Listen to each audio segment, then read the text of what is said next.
Sa isang sulok na puno ng sapot ng gagamba, sa isang nakalimutang estante, balot ng alikabok at dumana, naroon ang mga case file na mga misteryong hindi agad nalutas. Sa loob ng mga dekada, nanatiling nakabitin ang mga tanong na walang sagot, nakatago at nalilimutan.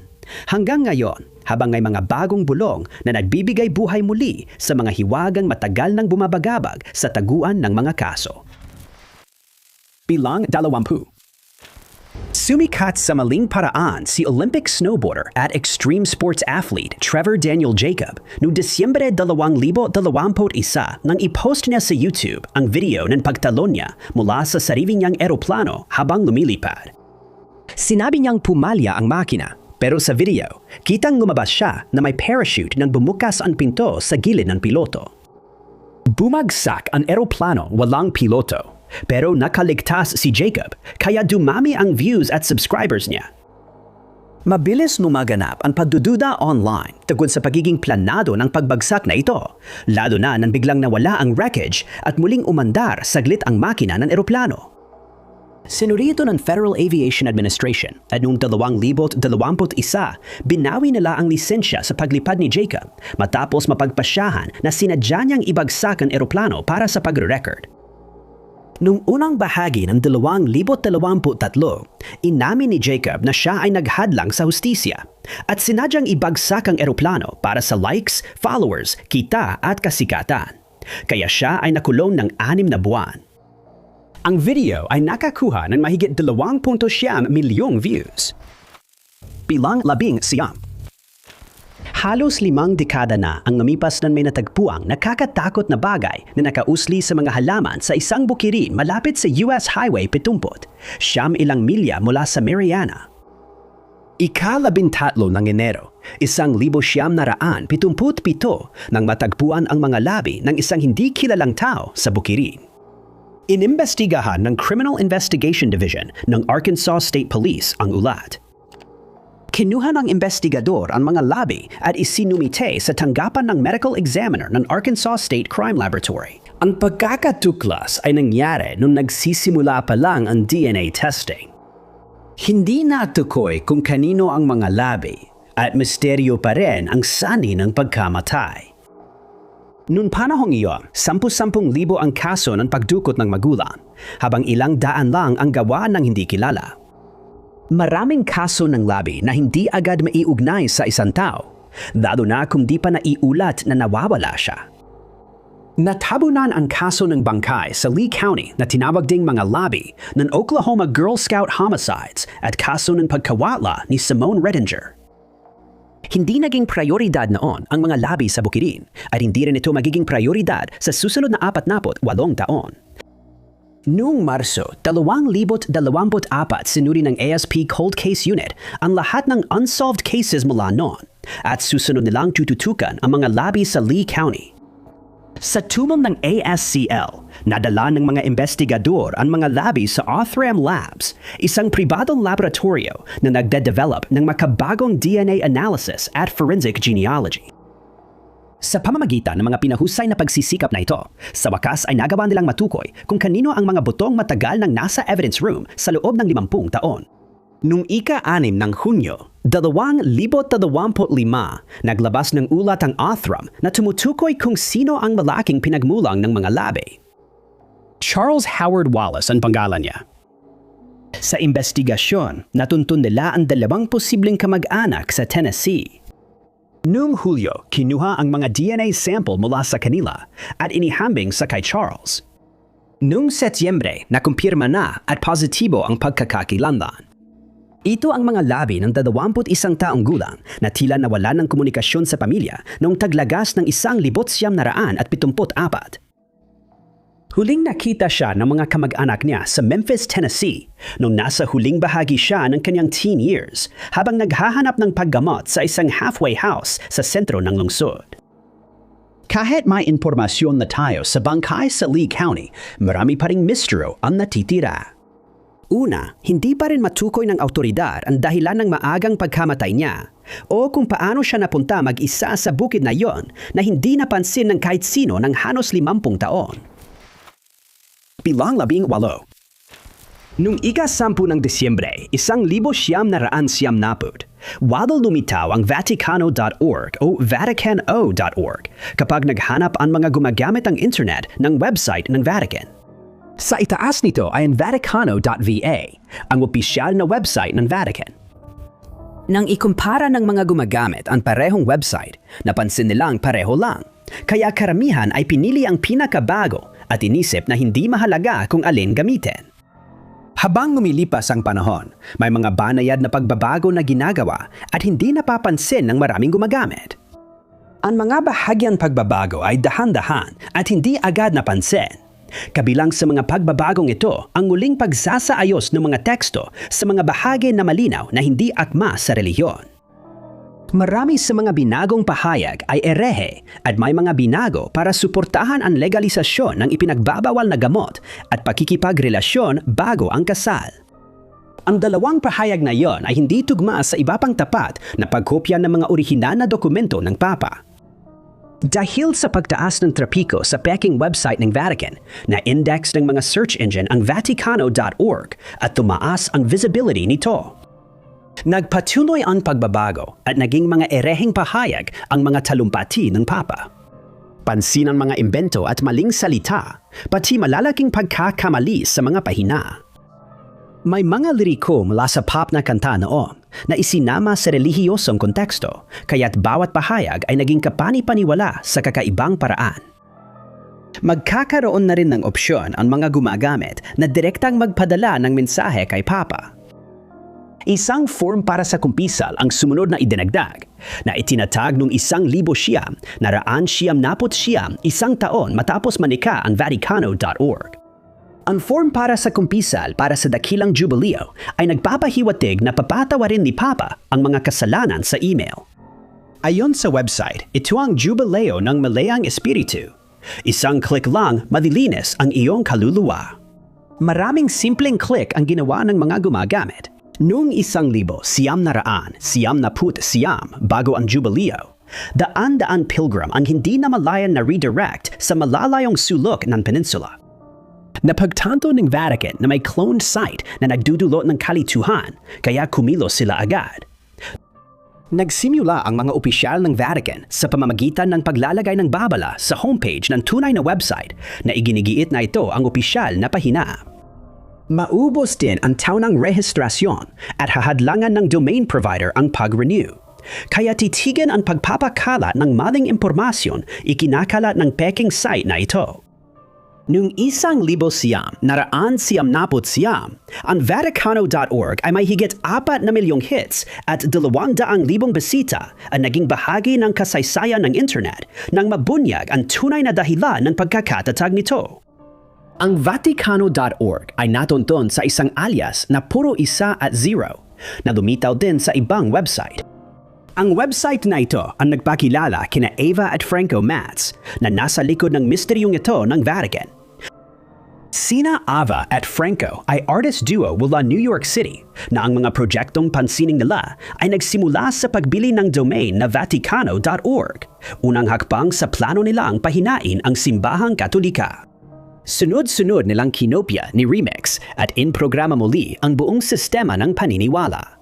Nakalista sa website nila ang buong pangyayari noong 1978 sa Vatican na sinasabing binili namin ang domain name at gumawa ng replika ng opisyal na website ng banal na sed. Mukha itong totoong website pero may mga banayad at makahulugang pagbabagong itinago namin sa sagradong teksto. Ipinapaliwanag ng site kung paano nabunyag ang panlilinlang at naging malaking balita sa media. Numero 17. Mayroong malaking kontrobersiya na kasalukuyang nangyayari na nag-iwan sa komunidad ng mga historiador na nahati, kung saan ang isang panig ay naghahanap ng ebidensya at ang kabila naman ay naghahanap ng haka-haka. Lahat ng ito ay tungkol sa mga misteryo ng mga piramid ng Giza. Nagsimula ang maiinit na pagtatalo noong Marso ng 2025 nang may isang kakaiba at tila maling anunsyo na ginawa. Natagpuan lungsod sa ilalim ng pyramid. Ayon sa mga Italian at Scottish na mananaliksik, gumamit sila ng synthetic aperture radar na pinagsasama ang satellite radar data at manaliit na pagyanig mula sa natural na aktibidad na seismiko. Ang radar ay gumawa ng 3-dimensional na imahe ng pinaniniwalaan ng mga mananaliksik na mga labi ng isang sinaunang lungsod na nakatago sa ilalim ng piramide ni Haring Khafre. Sa pagsisikap na ito, nadiskubre ang 8 patayong estruktura sa ilalim ng mga piramid na may lalim na mga 2,000 at 100 talampakan. Ang bawat lagusan ay napapalibutan ng paikot na daanan na konektado sa 280 metrong kubong estruktura na nagpapahiwatig ng magkakahiwalay na silid. Iniulat ng mga mananaliksik na may 5 estrukturang may maraming palapag na konektado ng ilang lagusan at itinago sa mga arkeologo at historiador sa loob ng mga dekada. Sa bagong pahayag na ito, hindi maiiwasan na pumasok ang pagdududa. Nagpahayag ng seryosong alalahanin ang ilang eksperto sa teknolohiyang ginamit sa mapanganib na pahayag na maaring magbago sa kasaysayan. Hindi napigilan ng pagtutol ang masigasig na grupo, kaya nagpatuloy sila sa pananaliksik ng magkakaugnay na mga panloob na estruktura sa ilalim ng piramide. Ilang buwan matapos, nagbunga ulit ang paghahanap ng sagot nang ianunsyo ng grupo ang panibagong kamanghamanghang tuklas. Natuklasan sa ilalim ng piramide ni Menkaura ang pangalawang lungsod, isang magkakaugnay na estrukturang nasa ilalim ng lupa. Lumabas sa kanilang mga radar device ang mga hagdanan, tubo ng tubig at mga patayong lagusan sa anyong 3D. Naniniwala sila na posibleng nasa multi-level na complex ang maalamat na Hall of Records na binabanggit sa mga alamat. Ayon sa sabi-sabi, ang Hall of Records ay sinaunang aklatan ng Ehipto na maaaring magbunyag ng sikreto ng universo kung matagpuan. Ang presensya ng 2 nakatagong lungsod ay nagmumungkahi ng malaking underground complex, ngunit itinuturing itong pinalalaki o hindi pa napatutunayan. Bukod sa kanilang pahayag tungkol sa 2 underground na lungsod na nakasabit sa ilalim ng mga piramid, iginiit din ng grupo na ang Giza Complex ay 38,000 taon na, hindi 4,500 gaya ng sinasabi. Bilang 16. Sa ilalim ng isang madilim at nakakakilabot na video games iceberg, nakalista ang hindi kilalang pangalang Humanzino. Ang pamagat ay isinasaling bilang isang pangyanang panlalaki na nangangahulugang maliit na lalaki, ngunit kakaunti lang ang lumabas na website nang i-google ang pangalan ng laro. Kasama rito ang isang tila lost media site na tinatawag na forum.lostmediawiki.com. Ayon sa tadaan sa ilalim ng Humanzino, ang horror game ay inilabas noong 1995 at nagmula sa Venezuela. Sinasabing nilikha ito ng konserbatibong right-wing na grupong 3,411 mula Venezuela. Sabi-sabi, layunin ng video game na magpalaganap ng propaganda laban kay dating sosyalistang presidente Carlos Andres Perez. Sa site na ito tungkol sa nawawalang media, isang contributor lang ang nagsasalita tungkol sa laro at tila may screenshot siya pero walang binigay na sources para sa impormasyon. Bukod dito, si Humanzino ay hindi nabanggit saan man maliban sa wiki ng nawawalang media na ito. Lahat ng ibang pagbanggit sa laro ay laging tumutukoy sa site na ito lang. Naging interesado si Reddit user RotoToms at Beer sa kakaibang tunog ng pangalan. Kaya nagpunta siya sa Internet Mysteries subreddit para magtanong, ibinahagi ang impormasyon at itinuro ang mga di pagkakatugma sa pag-iral ni Humanzino. Nagtatanong, totoo ba ito o isang panlilindang lang? Sa simula pa lang, marami nang babala sa simpleng paglalarawan ng laro. Hindi lang ang archive ang tanging site na nabanggit ito, kundi pati na rin ang sinasabing konserbatibong grupo na tinatawag na 3,000. 411 ay hindi naman talaga umiira. Napansin din na ayon sa nag-iisang nag-ambag, ang laro mismo ay nasa wikang Portuguese, kahit na Espanyol ang pinakamaraming ginagamit na wika sa Venezuela. Mas naging kakaiba ng pareho pala sa Hank Miller Gaming, galing ang 2 gameplay video na in-upload ng nag-ambag ng Humanzino. Parehong pangalan ang ginamit sa forum.lostmediawiki.com kung saan si Hank Miller lang ang tumatalakay sa laro. Sa mga video, napansin ng manonood ang Portuguese sa laro at sinabing hindi ito totoong wika, kundi puro hindi maintindihang salita lang. Ayon sa mga gumagamit ng Reddit at mga baguhang investigador sa internet, wala talagang kwento sa likod ng larong ito. At sa katunayan, hindi nga raw talaga ito umiiral. Ang buong konsepto ay isang panlilindang na nilikha ng isang tao na gumamit ng alias na Hank Miller. Walang larong humanzino na ginagamit sa propaganda laban kay Carlos Andres Perez. Manamang na sariling gawa lang ang mga gameplay video dahil alam ng sinumang gamer noong 1995 na hindi ganito ang itsura ng mga laro noon. Bilang 15. Si Gemini Madeline Posey, 21 taong gulang na miyembro ng Tribong Spirit Lake, ay nakatira sa Fort Totten, North Dakota, kasama ang nobyong si D'Angelo Hunt at kanilang 7 buwang sanggol noong unang bahagi ng 2024.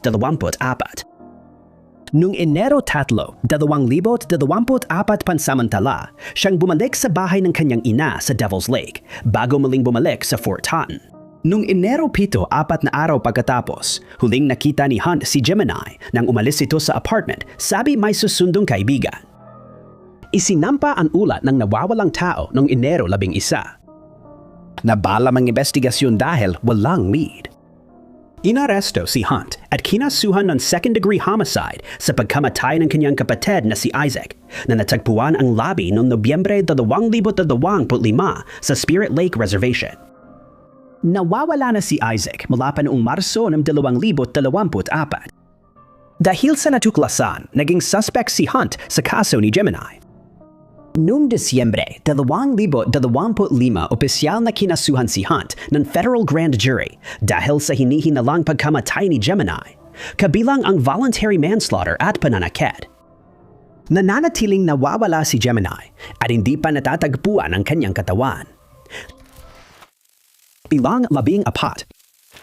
Sa isang hindi tinukoy na petsa noong 1900 at siyamnap, at 4 isang kakaibang press release ang nagpagulo sa buong mundo.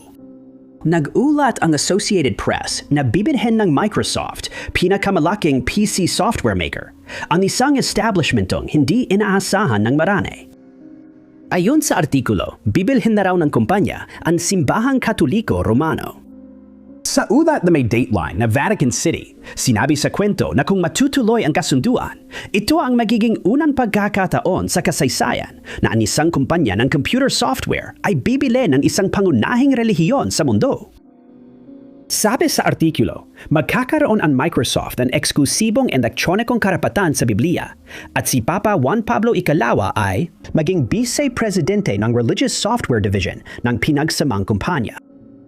2 senior vice president ng Microsoft ang mag-i-invest sa kolehiyo ng mga kardinal. Kasama rin sa balita ang umano'y pangako ni Bill Gates na gagamitin ang Microsoft para gawing online ang mga sakramento. Makalipas ang ilang panahong hindi tinukoy, sinabi nilang walang kaugnayan ang Microsoft sa simbahan. Agad na nagsimula ang investigasyon at nalaman na ang nagbiro ay gumamit ng peking ulat mula sa Associated Press, ang pinakamalaking organisasyon ng balita sa mundo. Dahil sa internet, naikalat ng di kilalang nagbiro ang mga pahayag at umabot sa malalayong lugar. Doon nag-umpisa ang mga biro sa mga pinakaunang internet meme na Microsoft acquires, kasama ang biro na binili ng Microsoft ang pariralang Microsoft acquires para mapatigil ang pangungutya.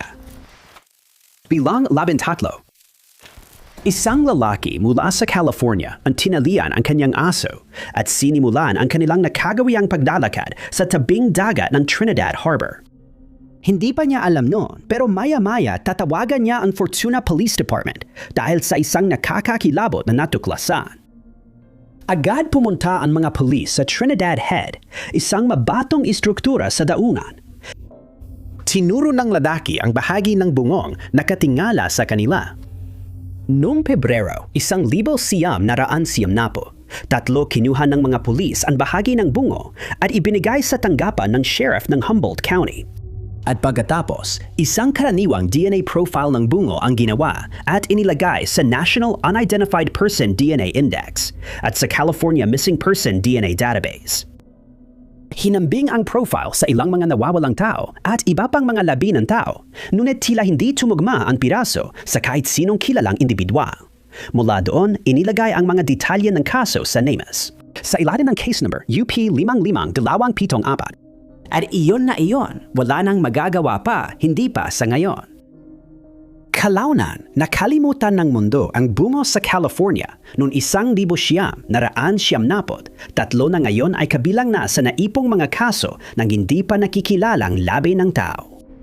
Noong 2024, nagkaroon ng bagong pag-asa sa matagal ng misteryong ito. Naglaan si U.S. Representative Jared Huffman ng pondo para maasikaso ang naipong mga kaso at bigyan daan ang muling investigasyon at DNA testing ng Humboldt County Sheriff's Office. Nakapagsumite na ang HCSO ng ebidensya sa laboratorio ng Othram sa Woodlands, Texas. Ang piraso ng bungo mula 1,900 ay naging sentro ng pansin ng mga siyentipiko na ngayon ay kayang kumuha ng DNA gamit ang forensic grade genome sequencing. Lumabas ang komprehensibong profile ng isang di kilalang babae na naging basehan ng genetic genealogy research para matukoy kung kanino ang mga labi.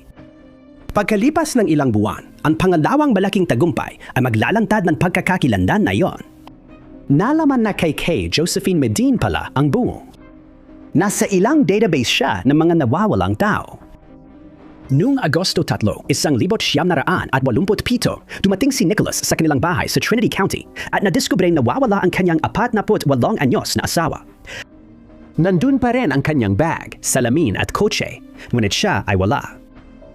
Iniuna ni Nicholas ang pagkawala ng asawa niya na humantong sa malaking voluntaryong paghahanap sa mahirap na lupain sa paligid ng kanilang bahay. Ngunit walang anumang bakas sa kanya ang natagpuan hanggang 1973. Si Kay Medin, asawa ni Nicholas, ay isang guro. Ayon sa boss niya na huling nakakita sa kanya matapos magtrabaho, kilala siyang masayahin. Tinuring ng Trinity County Sheriff's Office na kahina-hinala ang pagkawala ni Kay, ngunit walang ebidensya ng krimen o palatandaan ng kanyang kinaroroonan. Kahit natagpuan na siya, misteryoso pa rin ang kaso. Hindi matukoy ng mga opisyal ang sanhi ng kanyang maagang pagkamatay, kung aksidente lang ito o may mas malalang nangyari. Pang-12.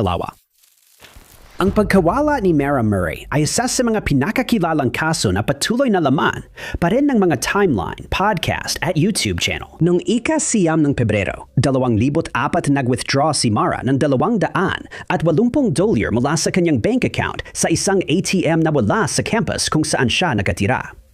Bandang 3:00 ng hapon, nang araw na iyon, huminto siya sa isang tindahan ng alak at bumili ng ilang inumin. Bandang 4:30 ng hapon, nakita siya sa kanyang labing 976 na Saturn sedan na papunta sa New Hampshire. Hindi sinabi ni Mara kanino man ang kanyang mga plano o pupuntahan. Ang sumunod na balita ay dumating makalipas ang ilang oras nang masangkot siya sa aksidenteng isang sasakyan, lang ang sangkot sa Route 112 sa White Mountains Hamlet. Sinasabing nawalan siya ng kontrol sa sasakyan, bumangga sa matalim na liko, sumalpok sa bunton ng nyebe at tumama sa puno. Nagusot ang harapan ng sasakyan at hindi na mapapatakbo. Dumating ang mga pulis makalipas ang 10 minuto, ngunit wala na si Mara. Iniwan lang ang sasakyan at walang bakas kung saan siya nagpunta o ano ang nangyari. Naging tampok sa mga balita ang kwento ng hindi bababa sa 1 taon bago ito tuluyang nawala sa mga balita. Nananatili lang ito sa mga libro, blog at pelikula hanggang 2012 nang biglang sumiklab muli ang interes sa kaso dahil sa isang misteryong lumitaw sa internet. Noong ika-siyam ng Pebrero, 2012, isang nakakatakot na video ang ipinost sa isang YouTube channel na pinamagatang 112 Dirtbag. Pinamagatang Happy Anniversary at ipinost sa mismong ika-8 anibersaryo ng pagkawala ni Mara. Sa video, makikita ang isang lalaking nakasalamin na nakatingin sa kamera at nagsisimulang tumawa ng nakakabahala ng matagal. Ang tawa ay naging isang matinding halakak na tinawala sa sarili bago biglang tumahimik ang lalaki. Pumikit siya nun isang mata at nawala ang eksena. Lumabas ang tekstong kulay rosas na nagsasabing Happy Anniversary. Walang sinabi pero naghinala ang internet sleuths na baka may kaugnayan ang lalaki kay Mara at sa pagkawala niya dahil sa oras ng pag-upload. Para sa iba, parang video lang ito ng isa na namang siraulong naglalaro sa smartphone. Ngunit napansin din na ang pangalan mismo ng channel ay tuwirang tumutukoy sa kakaibang kaso. Ang 112 na nasa pamagat ay tumutukoy sa Route 112 kung saan huling nakita si Mara at ang dirtbag naman ay tumutukoy sa isang panayam kung saan sinabi ng ama ni Mara na ang kanyang anak ay dinukot ng mga walang hiya. Ang video ay nakakuha ng malaking atensyon online hanggang sa ang pagsusuri sa bawat bahagi nito ay naging sapat upang mapasangkot ang pulisya. Sinimulan ng mga autoridad na imbestigahan si 112 dirtbag at kalaunan ay natuntun siya na hindi naman talaga mahirap dahil kitang-kita naman ang mukha niya sa screen. Ang pangalan niya ay Alden Olsen ayon sa natuklasan ng mga investigador at tinukoy nila siya bilang isang person of interest at kalaunan ay naging pangunahing suspect. Natuntun si Olsen at mas insinan siyang in-interview at inimbestigahan. Sa investigasyon, nalaman na may iba pang entry sa kanyang channel na may kaugnayan kay Mara, kabilang ang pinamagatang Mara Murray. Makikita sa video ang ticket papuntang Bretton Woods Mountain Resort na may pitsan 2 araw matapos mawala ang babae. Ngunit walang mahalagang impormasyon ang ibinunyag tungkol sa aspetong ito. Matapos ang masusing pagsusuri, pinalaya rin si Olsen. Napagpasyahan ng pulisya na nang-troll lang siya sa internet at baka hindi rin matino. Nalaman nilang sinasadya niya mag-post ng nakakatakot na mga video para asarin ang pamilya ni Mara at online persona lang siya, hindi kasali sa krimen. Bilang 11. Noong Disyembre noong 1988 isang 20 taong gulang na babae ang nag-ulat ng marahas na pag-atake sa DeKalb County Police. Noong Disyembre 30 habang ikinakandado niya ang apartment sa Stone Mountain, isang lalaking may ski mask at kutsilyo ang pinilit siyang pumunta sa liblib at masukal na bahagi ng compound. Nagbanta ang salarin sa buhay niya bago tumakas. Nakatanggap ng tulong ang biktima at dinala ng nobyo sa DKPD saka sa Grady Memorial Hospital kung saan kinuha ang DNA niya. Pero noong 1988, wala pang teknolohiya para subukan ang DNA, kaya itinago ng Georgia Bureau of Investigation ang ebidensya. Mahigit 3 dekada ang lumipas, noong Hunyo ng 2019, muling binuksan ang kaso at sinuri ang DNA sa tulong ng Department of Justice. Ang ebidensya ay tumugma kay Reginald Caldwell, 52, na residente ng DeKalb County noong krimen. Matapos ang karagdagang investigasyon, interogasyon at mga testimonya, nahatulan si Caldwell noong Mayo 2025 ng kidnapping, pananakit at aggravated battery at tumanggap ng 2 sunod-sunod na habambuhay na pagkakakulong at dagdag pang 20 taon. Peng Sampu. Noong Oktubre 11, 2009, isang kakaibang YouTube channel na pinamagatan, Hi Walter, It's Me Patrick, ang nag-upload ng isang kaparehong kakaibang video. May lalaking nagangalang Patrick daw na pumasok sa frame. Nakasalamin siya at may katamtamang habang buhok na nakalawit sa noo. Direktang nakatingin siya sa kamera at kausap si Walter. Nagkwento si Patrick tungkol sa kamakailang nangyari sa kanya. Ang bagay na yon ay kung paano niya nakilala ang bago niyang nubya. Dahil sa matinding kasabikan, sinimulan ni Patrick ang kanyang kwento. Hi Walter, nasa mall ako kanina. Hulaan mo? Pagkatapos, itinaas ng lalaki ang kamao niya sa tuwa at sinabing nakilala niya ang pinakakahangahangang babae. Inaangkin niya na namili sila sa JCPenney at maraming damit ang sinukat ng babaeng hindi niya pinangalanan. Diumano, napakaraming binili ng babae at sinabi ni Patrick na nagtungo silang dalawa sa tindahan ng alahas kung saan may pinili rin siya. Talagang nakakailang ang mismong video at hindi pa ito gumaganda mula roon. Alam kong ayaw niya ng camera pero ipakikita ko pa rin siya sa inyo. Kinuha ni Patrick ang gamit sa pagvideo at lumapit sa nobya niya. Inaasahan ng iba na makita siya sa sofa, nanonood ng TV o nakahiga sa sahig na nagbabasa ng magasin. Sa halip, pumunta si Patrick sa nakakandadong pinto Pinuksan ito at ipinakita ang madilim na loob. Sa sahig, may halos di makita na figura. Sumigaw siya ng di maintindihan kaya pumasok ang YouTuber at malakas na isinara ang pinto. Maraming sigaw pa bago biglang natapos ang video. Ipinakita ng video na may totoong masama talagang nangyayari dito. Nadulot ng hinala ng kidnapping ang mga larawan sa video, kaya lalong nakakabahala ang posibleng koneksyon. 2 buwan lang ang nakalipas, isang batang residente ng Wisconsin na si Kayla Berg ang nawala.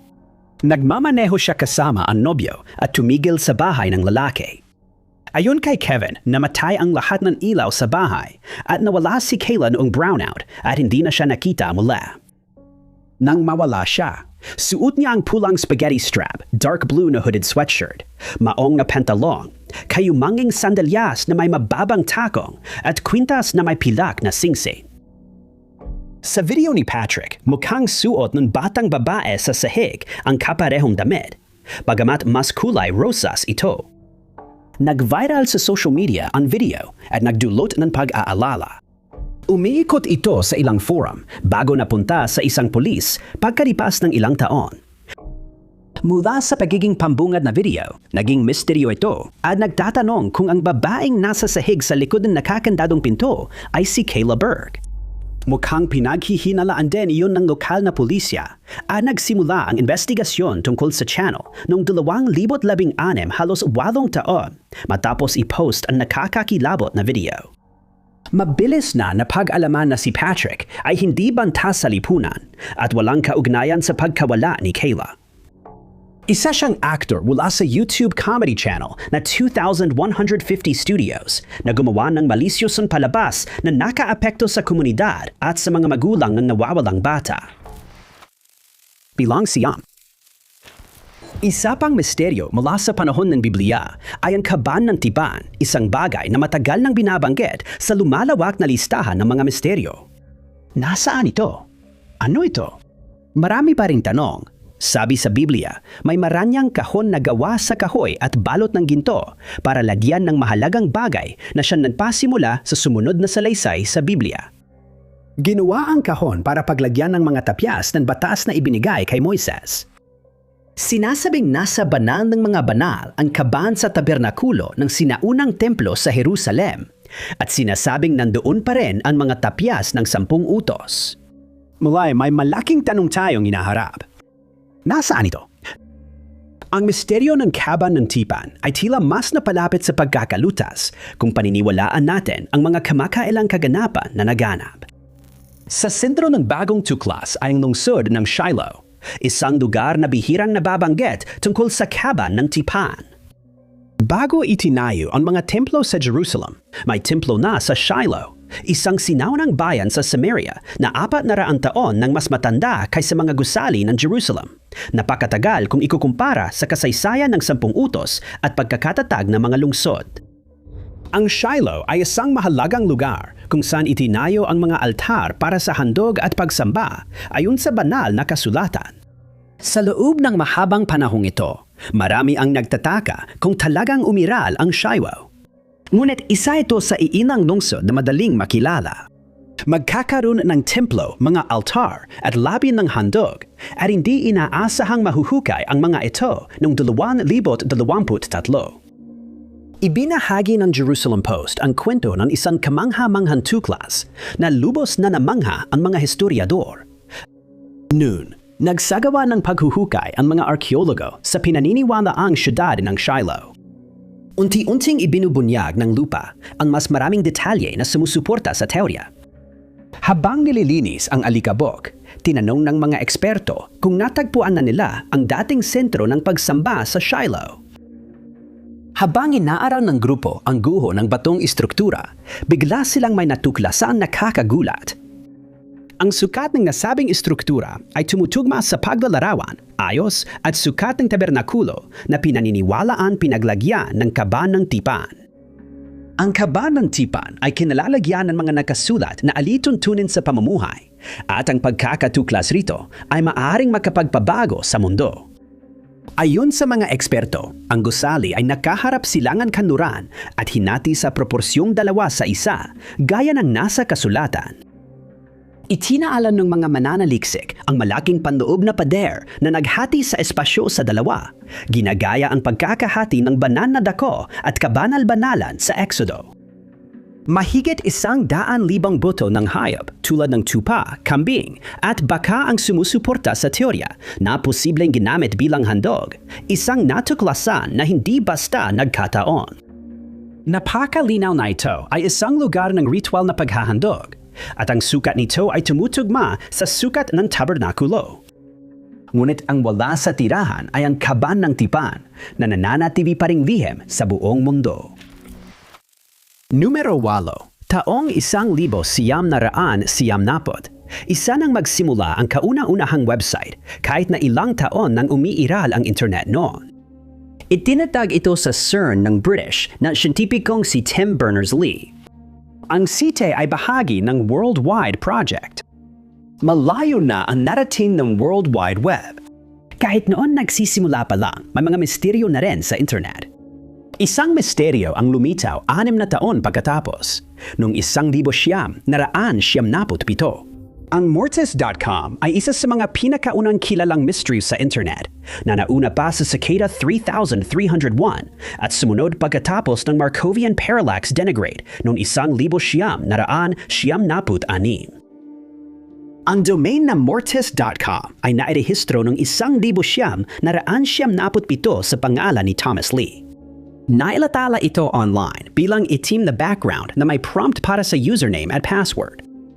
Walang masyadong nakapansin dito noon, pero naging sentro ito sa social media nang aksidenteng madiskubre noong 2011. Isang gumagamit ng social media ang nagpost ng kakaibang site sa ilang particular na platform at wala doon nagkaroon ng sariling buhay ang misteryo. Sinimulang imbestigahan ng mga mananaliksik at mga online investigador ang kakaibang site noong 2011 at nagtapos ang investigasyon noong 2013. Sa 3 taon na iyon, naging mas kakaiba at misteryoso ang Mortis.com. Mukhang ang domain na ito ay nag-ho-host ng terabytes ng data at files na may random na pangalan. Agad namang kumalat ang sari-saring teorya. Illegal na material kiit ng ilan, lihim ng gobyerno, sigaw ng iba. Ngunit bago pa malaman ng iba ang totoo, biglang nawala ang website. Hindi lang ang domain ang nawala, pati mga naka-cache na kopya, sanggunian at community wiki para sa kaso ay naglaho rin sa internet.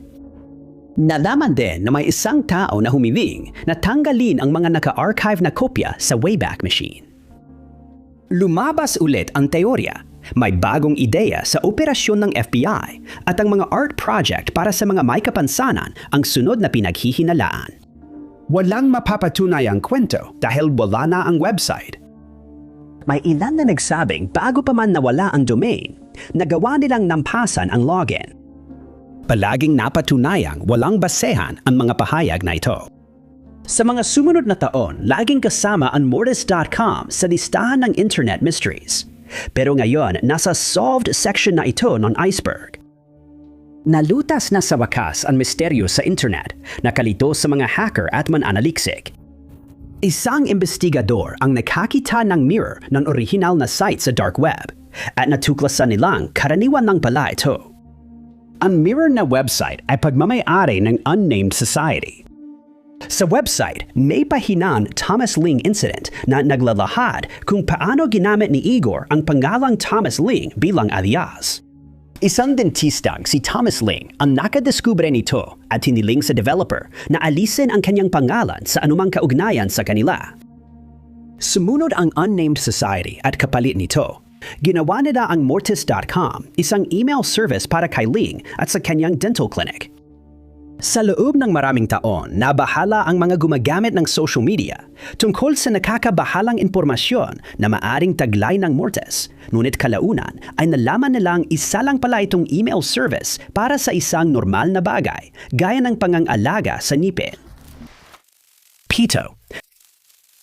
Si Sage Smith na lumaki sa lola niya sa ama sa Charlottesville, Virginia, ay nagkaroon ng mahirap na kabataan dahil sa paghihiwalay ng magulang at karanasan sa foster care, kung saan naranasan niyang mabully. Pagamat ganun, karismatiko siya at pinalak maging hairdresser. Kaya nag-enroll siya sa cosmetology noong unang bahagi ng 2012 matapos lumipat sa isang apartment sa Harris Street. Noong Nobyembre 2012, sinabi ng 19 na taong gulang na si Sage Smith sa kanyang roommate na may date siya ng alas 5:40 ng hapon at babalik mamaya. Kinabukasan, nawala siya.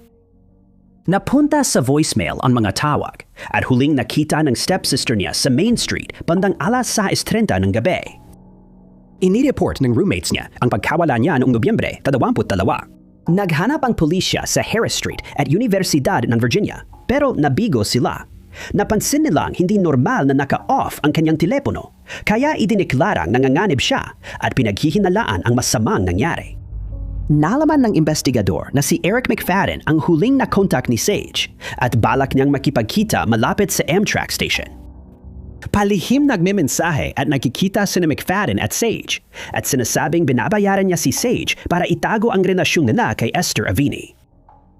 2 araw matapos mawala si Sage, iniulat ni Esther na nawawala si McFadden. Kinabukasan, tumawag si McFadden kay Esther para humingi ng pera at saka nakipag-ugnayan sa pulisya matapos sabihang kailangan siyang makausap. Itinanggi niyang nakita o alam niya kung nasaan si Sage, tapos hindi na siya nakontak o nakita hanggang kamakailan lang. Mahigit 1 dekada nang hindi nalulutas ang dalawang pagkawala. Noong Oktubre 2025, natunto ng pulisya si McFadden sa Los Angeles nang subukan niyang legal na palitan ang pangalan niya. Ininterview siya ng investigador, ngunit kumpidensyal pa rin ang mga detalye. Wala pa ring progreso sa paghahanap kay Sage, ngunit in-update ng pulisya ang kaso para isama ang terminong probable homicide, marahil batay sa bagong impormasyon o sa pahayag ni McFadden noong 2012 na may mga kaaway si Sage. Numero 6. Noong mga unang buwan ng 2005, isang tunay na nakakabahalang misteryo ang lumitaw at kumalat sa mga timeline ng mga mahilig sa hayop at mga aktivista na nagdulot ng matinding panic sa social media. Ang site na save2buy.com ay naglatag man isang nakagugulat na pahayag. Kaka-rescue lang ng may-ari ng site ng isang sugatang kuneho at inaalagaan ito para gumaling. Pinangalanan ni Toby ang sugatang hayop. Nung una, parang pahina ito na humihingi ng donasyon ang tagapagligtas para kay Toby. Naglatag ang may-ari ng site ng isang ultimatum na nagbago ng kwento. Kung hindi sila makakatanggap ng $50,000 na donasyon sa pamamagitan ng PayPal para sa pag-aalaga kay Toby bago mag-30 ng Hulyo, lulutuin at kakainin nila ang kuneho. Pagkabasa ng kahilingan, marami ang napasinghap sa gulat. Sabi nila, dumami ang pera dahil umaasa ang mga nasa social media na mailigtas ang hayop sa panganib. Sabi sa balita, sapat na daw ang cute na kuneho at bantang walang patunay para mapilitang magbayad ang marami. $16,380 at $18 sentimo umano ang nalikom para sa Save Toby Saga, isang halaga na talagang kamangha-mangha sa mundo. Ang mga kuneho ay halos walang halaga at ang mga animal shelter ay napipilitang magtipid para lang mapanatili ang kanilang operasyon. Ang halagan iyon ay naka-highlight sa ibaba ng pahina na nagpapakita ng seryosong banta. Pana-panahong binabago ang bilang na parang may mabubuting Samaritano nag-aambag para mapigilan ang pagluluto at pagkain kay Toby. Hindi ito ang totoong nangyayari. Dumating ang Snopes, mga tagasuri ng katotohanan sa internet, para ayusin ang sitwasyon at iligtas ang kuneho. Ibinunyag ng site na may natanggap silang emails mula sa mga mambabasa tungkol sa site na nagbabanta sa hayop. Kaya nag-imbestiga sila kung totoong may lalaking kakain ng kuneho kung hindi siya makakakuha ng sapat na pera. Di naglaon na pagdesisyonan ng site na panlilindang nga ang Save Toby. Ang premise na mismo ang nagbunyag ng lahat. Magpadala ng pera o mapapahamak ang kuneho. Kung hindi pa ito sapat na malinaw, may isa pang bisita na nakatuklas ng isang hindi kapansin-pansing pahayag na nakatago sa pahina na tuluyang nagtapos sa buong misteryo. Nasa ibaba, tandaan na ito ay biro, Mag-donate lang para bumili ng gamit o suportahan ang SaveToby.com. Malinaw ang paliwanag. Hindi talaga nalagay sa panganib si Toby. Numero 5. Binanggit sa aklat ng Genesis ang isang kwento na pinagtatalunan ang katotohanan. Ito ang lungsod ng Mahanaim na matatagpuan sa Israel sa silangang bahagi ng Ilog Jordan. Nabasa natin sa Genesis ang paglalakbay ni Jacob para muling makasama ang kapatid niya. Dumating siya sa Mahanaim na para sa kanya ay walang pangalan. Sinalubong siya ng mga anghel ng Diyos at tinawag ang lugar na Mahanaim. Ibig sabihin ay dalawang kampo. Mga siglo matapos, humiling ang mga tribong Israelita na Ruben, Gad at Manassas ng mana sa silangan ng Ilog Jordan. Pinagbigyan ni Moises ang kanilang kahilingan, ngunit may kondisyon na dapat tumulong ang mga tribo sa iba pa sa pakikipaglaban sa mga Kananeo, at ginawa nga nila iyon. Ipinamahagi sa kanila ang lugar, ngunit sa utos ng Diyos, ilang lungsod gaya ng Mahanaim ay ibinigay sa mga Levita nang masakop ang Canaan. May iba pang kwento tungkol sa kakaibang lungsod na ito na sumasaklaw ng mga siglo. Pero nananatiling tanong, nasaan ito? Noong Enero 2025, 2 kilalang eskular mula Israel ang naganunsyo ng isang nakaka-intrigang pag-unlad sa misteryo na kanilang natuklasan 2 buwan na ang nakalipas. Sa isang archaeological na lugar sa tuktok ng Burol sa Jordan, may mga batong may disenyo ng leon at piging, patunay ng sinaunang palasyo ng mga Israelita na posibleng itinayo doon 2,800 taon na ang nakaraan. Ang monumental na arkitektura mula ika-8 siglo BC ay posibleng patunay ng paglawak ng mga Israelita na nagpapahiwatig na kabilang ang palasyo sa kaharian ng Israel at saklaw ng mga hangganan nito ang lungsod ng Mahanaim. Ayon sa Biblia, ang lungsod ay malapit sa Penuel na tinutukoy ng mga mananaliksik bilang kasalukuyang Tel Ad-Dahab es Sharqi. Sinusuportahan ng pagbanggit sa Biblia ng templo sa Penuel ang teoryang ito. At ang templong iyon, base sa lahat ng palatandaan, ay natagpuan sa Tel Ad-Dahab es Sharqi. Gayunpaman, hindi ginagamit ang mga guho bilang ebidensya para patunayan ang pagiging makasaysayan ng Biblia at ng mga salaysay nito. Ngunit hindi ginagamit ang pagkakatuklas ng mga guho bilang ebidensya para patunayan ang pagiging makasaysayan ng Biblia. At sa halip, sinasabi ng mga mananaliksik na ito ay nagsisilbing patunay ng presensya ng mga Israelita sa Transjordan. Isang aspeto na maaaring makatulong sa mga mananaliksik na maunawaan kung bakit sa partikular na lugar na ito inyugnay ang ilang pangyayari sa Biblia. Pang-apat. Nakatago sa kailaliman ng walang katapusang lagusan na tinatawag na internet, natagpuan natin ang isang lugar na mas mabuting huwag ng tuklasin. Ang dark web ay bahagi ng internet na hindi na i-index ng search engines at pwedeng bisitahin ng anonymous. Gaya ng ipinahihiwatig ng pangalan, sinasabing may mga madilim at nakakabahalang bagay na nananatili rito. Pinadali ng dark web ang bentahan ng nakaw na impormasyon. Karaniwan nang nabibili ang mga credit card at social security number, pati na rin ang mga password ng email account. Kadalasan pa nga ay maramihan.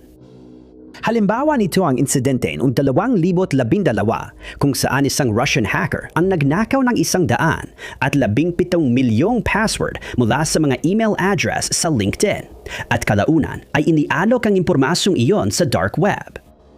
Noong 2016, humigit kumulang 200 milyong password ang nanakaw mula sa Yahoo at iniwatawa sa dark web.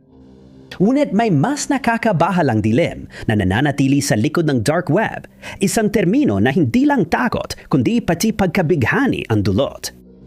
Ang mga red room. Ang mga red room ay pananiniwalaang illegal at lihim na bahagi ng dark web, kung saan may mga website na nag-aalok ng mga bidyong hindi pa kailanman nakita na nagpapakita ng pinaka-nakakakilabot na mga pangyayari. Ang mga gumagamit doon ay kailangang magbayad, kadalasan libo-libong halaga ng cryptocurrency. Ang matagumpay na pagbabayad ay nagbibigay sa kanila ng pagkakataong sumilip sa mga kakilakilabot na eksena na kadalasang live na krimen, kabilang ang pananakit, pagpapahirap at pagpatay. Minsan, maari pang bumoto ang mga gumagamit tungkol sa magiging kapalaran ng biktima. Direktang ibino-broadcast ang Red Room sessions mula sa dark web. Tinatago ang pagkakakilanlan ng mga nanonood sa awtoridad at sa nasa likod ng video. Ang maikling paglalarawan sa kung ano ang mga Red Room ng dark web ay parang mula sa isang makabagong horror na pelikula. At sadya yon. Ang pinagmulan ng kwento tungkol sa Red Room ay maaring masundan pabalik sa mga creepypasta, pati na rin sa mga conspiracy videos sa YouTube, mga horror na pelikula at mga deep web challenge. Pero ano na ba ang dahilan kung bakit nahuhumaling ang mga tao sa mga ito? Bakit na ba may masamang pagnanasa ang tao na sumubok madlakbay sa pinakamalalim na bahagi ng internet para lang masaksihan ang pagpapahirap sa isang hindi kilalang tao at ang kaugnay na pagpatay sa iba? Siguro kaya maraming tao ang nanonood ng YouTube channels na may unknown at mystery sa pamagat. Nahuhumaling tayo sa mga bawal at hindi nakikita, dala ng kuryosidad na napapawi lang kapag napanood ang mga bagay na di pa nasasaksihan ng iba. Ang dark web ay perpektong lugar para gawin natin iyon. Nagbibigay ito ng encrypted na komunikasyon, anonymity at pera na hindi matutunton sa isang tao. Madaling mapasinungalingan ang konsepto ng Red Rooms at mapapabulaanan ito sa dalawang pangunusap lang. Una, ang Tor, ang espesyal na browser na gamit sa dark web, ay hindi kayang magpatakbo ng live streaming na Red Rooms dahil hindi ito stable. Pangalawa, sa dami ng usap-usapan at kuryosidad tungkol sa konseptong ito, iisipin mong meron man lang kahit isang screenshot ng nakakagambalang video na kumakalat, pero lahat ng iyon ay napatunay ang peke. Pengatlo. Nagsimula ito sa simpleng pag-akyat. Dalawang magkaibigan ang nagpunta sa kagubatan para magpahinga at makipag-ugnayan sa kalikasan. Ngunit may natuklasan sila na patuloy na babagabag sa kanila sa loob ng mga dekada. Laging may kaba at takot sila tuwing umakyat mula noon. Noong Enero siyam, 2015, napunta ang mga hiker na walang kamalay-malay sa labas ng Puerto de Somiedo, Espanya, nakilala sa mga daanang bundok at Somiedo National Park. Ngunit makikilala ang bayan sa ibang dahilan. Habang naglalakad, may natagpuan ang dalawang mandalakbay na hindi inaasahan. Isang bangkay. Sa gilid ng makitid na sapa, may kumot na may kakaibang hugis na nag-udyok sa kanila na siyasatin ito. Habang lumadapit ang dalawa, sumadubong sa kanila ang mabahong amoy at napaatras sila kaya tinawagan nila ang pulisya. Dumating ang mga pulis at tinanggal ang mga takip kaya natuklasan nila ang bangkay sa ilalim. Ang namatay na walang pagkakakilanlan ay tinawag na lalaki ng Somiedo at agad siyang dinala sa punerarya para sa autopsy. Isang binti ang nawawala sa katawan ng lalaki na pinaniniwala ang kinuha ng mga hayop na naghahanap ng pagkain. Natuklasan din na kahit kitang-kita ang kanyang mga tadyang, nakatanggap siya ng sapat na nutrisyon sa halos buong buhay niya. Maayos ang pag-aalaga sa kanyang balbas at bigote at halata rin sa kanyang balat na inalagaan siyang mabuti nung nabubuhay pa siya. May deformidad din sa katawan ang lalaki ng Somiedo. May maliit siyang ulo, mahahabang braso, binti at daliri kubas sa likod at nakausling dibdib. Dahil sa DNA sequencing, nalaman agad na may cocaine syndrome siya kaya kailangan niyang laging alagaan at hindi kayang mabuhay mag-isa. Napagpasyahan na based sa kanyang kalagayan, malamang may tagapag-alaga ang namatay. Kahit pinalot sa kumot at iniwan sa tabi ng sapa ang hindi pa nakikilalang tao, walang nakitang palatandaan ng krimen ang pulisya. Walang sinyales ng karahatsen, pagkalason o ibang ebidensya ng masamang gawin. Kinumpirma ng medical na tagasuri na sanhi ng maagang pagkamatay niya ay atake sa puso. Naniniwala ang pulisya na agad na lang matutunton ang pamilya niya kahit hindi siya kilala. Bihira ang cocaine syndrome at madaling makilala ang pisikal na katanggihan ng lalaki kapag inilarawan. Pumunta ang investigador sa kalapit na bayan, tiwalang may kusang magbibigay ng impormasyon. Ngunit katakataka, wala ni isa sa mga residente ang nakakilala sa mga paglalarawan na ibinigay sa kanila. Pinalawak ng pulisya ang paghahanap sa karatig bayan, pero wala pa ring nahanap. Walang lumitaw na tumutugma sa kanyang paglalarawan sa rekord ng ospital o pasilidad na tirahan. Nasama sa investigasyon ang mga rekord ng kapanganakan ng munisipalidad at paghahanap ng mga kumadrona sa kanayunan na maaaring naroon nang ipanganak siya. Pero wala silang nakita at nanatiling tanong, sino ang lalaki mula sa Sumedo? Noong Oktubre ng 2024, mangyayari ang unang malaking tagumpay sa kaso, pero wala pang nakakaalam nito noon. Nagsimula ito sa warrant of arrest para sa magkapatid na sina Enrique at Enriqueta. Kinailangan nilang dumalo sa korte para sa mandatory evaluation ng kapatid nilang may kapansanan na inaalagaan nila. Pinili ng magkapatid na hindi sumipot sa korte at hindi na ipresenta ang dependent nilang kapatid. Naghinala ang social services nang mapansin nilang sa loob ng 10 taon, hindi na nakita o narinig ang tungkol sa lalaking may kapansanan na inaalagaan nina Enrique at Enriqueta at tumatanggap sila ng 3,000 euro bawat buwan sa nalan niya. Nakaiwas ang dalawa sa mga otoridad ng ilang buwan bago sila nahuli sa isang hotel noong Pebrero 2025. Pagkakadakip sa kanila, lumitaw ang isang nakakabahalang kwento na maglilinaw sa isang kasong ilang dekada nang hindi nalulutas. Si Luis Maria J.C. na tinutukoy bilang Luisen ay ang kapatid na may kapansanan ni na Enrique at Enriqueta na tinutukoy ng korte. Ipinanganak siya na may cerebral palsy, malubang katarata at bingi. Sa interogasyon, nalaman ng mga investigador na kilala ng otoridad ang kapatid. Dahil noong 2015, nakita nila ang bangkay nitong nakabalot sa kumot sa tabi ng sapa. Si Luisin ang lalaking taga-Sumiedo. Ikinuwento ng magkakapatid na pagkatapos mamatay ang huling nag-alaga sa kanya, si Dana ang nag-alaga. Sa susunod na 10 taon, hindi nagbago ang resulta ng mga inspeksyon ng social worker. Wala ang lalaki, nasa ibang lugar siya, may sakit o bumibisita sa kamag-anak. Inamin ng magkakapatid na lalong nagkasakit siya, pero hindi sila tumawag ng ambulansya dahil natakot silang baka hindi na siya mailigtas, mairehistro ang pagkamatay niya at maputol ang natatanggap nilang pondo. Kaya naghintay na lang sila hanggang sa tuluyang namatay si Luisen dahil sa kanyang mga karamdaman at sa huli ay sa gutom. At pagkatapos ay dinala nila siya sa gubat, itinago ang kanyang katawan mula sa mundo at sa gobyerno, kaya nagpatuloy silang tumanggap ng disability funds sa loob ng susunod na dekada. Pangalawa, ang homunculus na ang ibig sabihin ay maliit na tao, ay unang naitala noong 16 na siglo. Nagmula ito sa alchemy at tumutukoy sa paglikha ng maliliit na nilalang na kahugis tao na ganap ng nabuo. May mga artistiko larawan ng mga alchemist na nag-i-inject ng likido sa itlog ng manok habang nagsasagawa ng eksperimento. Pagkaraan ng ilang panahon, may lumalabas na maliit na tao.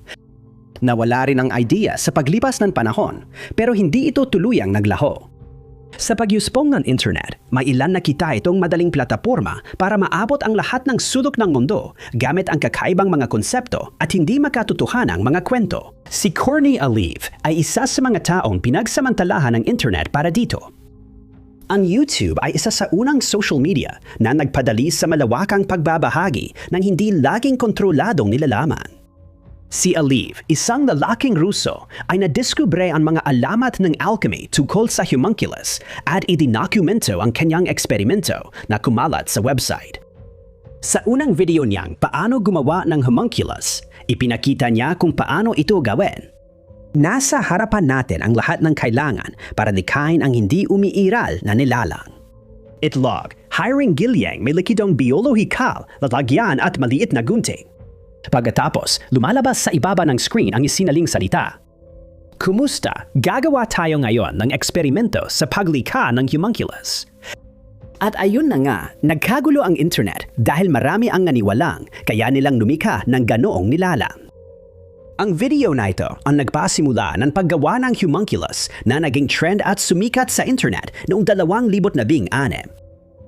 Hindi tumigil si Alive sa kanyang mga eksperimento at ipinagpatuloy niya ang kanyang kakaibang mga pagsubok hanggang sa umabot siya sa homunculus 21.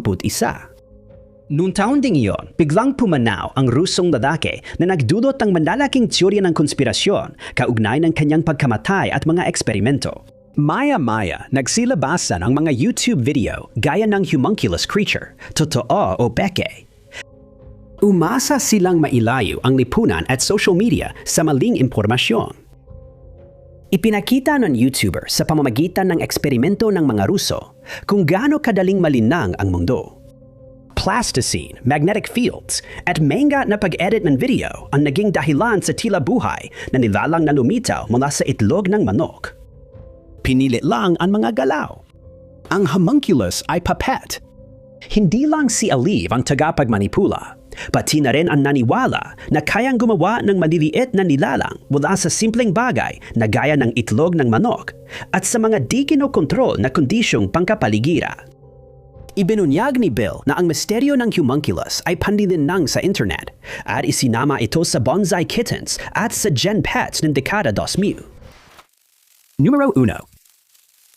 Sa loob ng hangganan ng Chile sa timog silangang karagatang Pasipiko, may isla na may makulay na kasaysayan at mga monumentong patunay rito.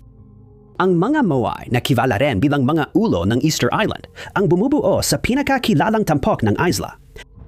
Ginawa ang mga ito ng sinaunang mga taong Rapa Nui at noong 1995, idiniklara silang World Heritage Site.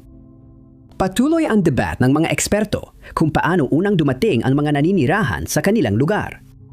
May katulad na argumento na umiikot pagdating sa kung paano sila tuluyang nawala mula rito. Hanggang maalala natin, ang pagbagsak ng Isla ng Pasko ay iniugnay sa isang paliwanag, ekosidyo. Ang hypothesis ng ekosidyo ay kilalang iniuugnay sa Rapa Nui at maaring ilarawan ang kasalukuyang kalagayan ng klima.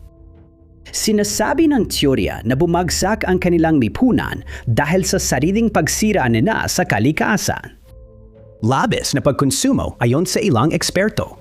Pagkakalbo ng kagubatan para sa paggawa ng mawai, pagguho ng lupa dahil sa labis na paggamit na nagdulot ng tagutom, panloob na alitan na nauwi sa digmaan, at ayon sa mga eksperto, pagbagsak ng lipunan. Ekosidyo ra ang dahilan ng pagbagsak, sabi nila. Sinasabing ang mga Rapa Nui ang nagdulot nito dahil sa pagkaubos ng yaman at paglampas sa kaya ng kanilang kapaligiran. Ngayon, hinahamon na ang lahat ng alam natin. Hindi na nang ginibabaw ang gating teorya dahil mahigit 1 buwan lang ang nakalipas na patunayan ulit ng teknolohiya ang halaga nito.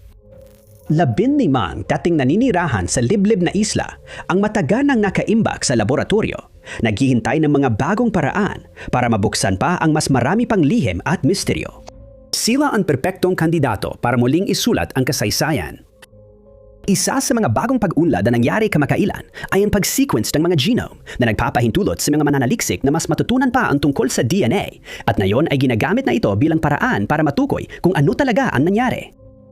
Sa pagsusuri ng DNA ng 15 naninirahan, walang natagpuang ebidensya ang mga eksperto ng genetic bottleneck na tumutugma sa biglaang pagbagsak ng populasyon. Sa pamamagitan ng pagsusuri ng mga archaeological na datos at radiocarbon dating, natukoy din na tulad ng karamihan sa mga sinaunang populasyon, nagsimula ang Rapa Nui sa maliit na bilang at unti-unting lumaki sa loob ng maraming siglo na nagpapanatili ng populasyon na 3 hanggang 4,000 tao. Gumamit ang komunidad ng teknik sa paghahalaman gamit ang bato para mapamahalaan ang bulkanikong lupa. Pagsapit ng dekada 1,800 at 60 biglang bumaba ang kanilang bilang. At ano ang nangyayari noong dekada 1,860? Pag-aalipin, pagpapalawak sa kanuran, nasyonalismo, pagnanakaw ng teritoryo, mga reforma, massacre at mga digmaang sibil. Sa pamamagitan ng pagsusuri sa mga salik na ito at paggamit ng datos na nakalap ng mga mananaliksik, mabilis na natuklasan na tiyak na hindi ekosidyo ang naging dahilan ng pagbagsak. Dumating ang mga manghuhuli ng alipin mula sa Peru sa isla noong dekada niyon at kinuha nila ang lahat ng Rapa Nui na kaya nilang isakay sa kanilang mga bangka. Pagkaalis nila sa isla, 1/4 ng komunidad ay nawala na. Malinaw na hindi ito pagbagsak. Sabi ng mga eksperto, ang pagbagsak ng populasyon ay nangangahulugang pagkawala ng 80 hanggang 90% sa takdang panahon, hindi bigla ang pagkawala. Ngunit iyon ay 1/4 lang ng populasyon. Nasaan ang natitirang Rapa Nui? Totoong ibinunyag ng genome ang lihim ng taga-Easter Island. Nagkaroon sila ng palitan sa mga katutubong Amerikano. Nalaman na bago dumating si Columbus sa Amerika, tumawid ng karagatan ang mga tao ng Easter Island patungong Timog Amerika at naghalo ang kanilang mga gene sa mga katutubo roon. Paggamat kamakailan lang itong natuklasan, hindi naman ito lubos na nakakagulat. Matagal nang sinasabi sa mga salaysay na pasalita ang koneksyon ng Easter Island at katutubong Amerikano at ang kamote sa isla ay palatandaan ng kalakalan bago dumating ang mga Europeo.